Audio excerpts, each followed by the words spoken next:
আসসালামু আলাইকুম। আজকে আমরা খুব ঝটপট কিছু কমন কিন্তু অত্যন্ত প্রয়োজনীয় কয়েকটা অঙ্গভঙ্গি বা জ্যাস্চারের কথা একটু জেনে নিব। আমরা প্রথমে যে জ্যাস্চারের কথা বলবো সেটা হলো একটু শুকে দেখা। কোনো কিছুতে কোনো সুগন্ধ বা দুর্গন্ধ আছে কি না আমরা যখন একটু শুকে দেখি, এটাকে আমরা ইংরেজিতে স্নিফ করা বলি। যেমন দেখেন, আমি এই পেপার ওয়েটটা একটু শুকে দেখলাম এটার মধ্যে কোনো ভেজা বা স্যাঁতস্যাঁতে গন্ধ আছে কিনা। তাহলে ইংরেজিতে আমি বলতে পারি I'm sniffing the paper weight. I'm sniffing the paper wait.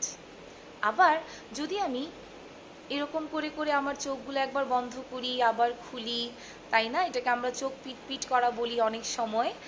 এটাকে আমরা ইংরেজিতে কি বলবো? এটাকে আমরা ইংরেজিতে বলবো ব্লিঙ্ক করা।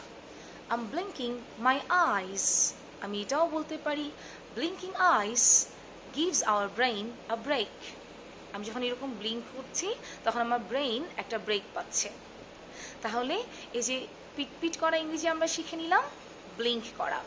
আবার যদি এক চোখ দিয়ে আমি এরকম বন্ধ করি আর খুলি, সেটাকে আমি বলবো উইঙ্ক করা, তাই না? এই উইঙ্ক করাটা আমি তোমাকে কেন শেখাচ্ছি?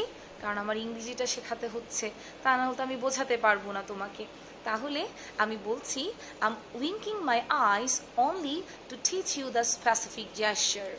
আমি নির্দিষ্ট অঙ্গভঙ্গিটা শেখানোর জন্য তোমাকে উইঙ্ক করে দেখাচ্ছি এবং ইংরেজিটা বলছি। আবার আমরা এরকম করি না, ভ্রুকুটি করা, ভ্রু একটু কুচকে দেখা, এরকম করি, তখন এটাকে কি বলি আমরা জানো? ফ্রাউনিং করা। আম ফ্রাউনিং, আম ফ্রাউনিং। অনেকে এটাকে বলে একটু কঠোরভাবে তাকানো, যখন মা এরকম করে ভ্রুকুটি করে একটু কঠোরভাবে তাকানো, এরকমটাই মনে হয়, তাই না বলো? এটাকে বলি আমরা ফ্রাউনিং করা, আম ফ্রাউনিং। আবার সবচেয়ে সুন্দর জেস্চার কি বলো তো? হাসা, মুচকি হাসা। তো হাসা ইংরেজি তো আম স্মাইলিং, এটা আমরা সবাই জানি, কিন্তু মুচকি হাসার ইংরেজি কি? কে কে জানো? চলো আমি তোমাদের বলে দিই, আম সিম্পারিং। আম সিম্পারিং, এটাকে মুচকি হাসার ইংরেজি বলা হয়। আমরা যদি মুচকি হাসি আম সিম্পারিং বলবো, আর এমনিতে যদি হাসি আম স্মাইলিং বলবো। আশা করছি তোমরা বুঝতে পারছো। তোমরা এই অঙ্গভঙ্গিগুলো দিয়ে একটা একটা সেন্টেন্স বানিয়ে আমাকে একটু কমেন্ট বক্সে লিখবে। আরেকটা কথা, এরকম স্ক্রল করতে করতে তো অনেকগুলো ভিডিওস আমরা দেখি, অনেকেরই ভিডিও দেখি।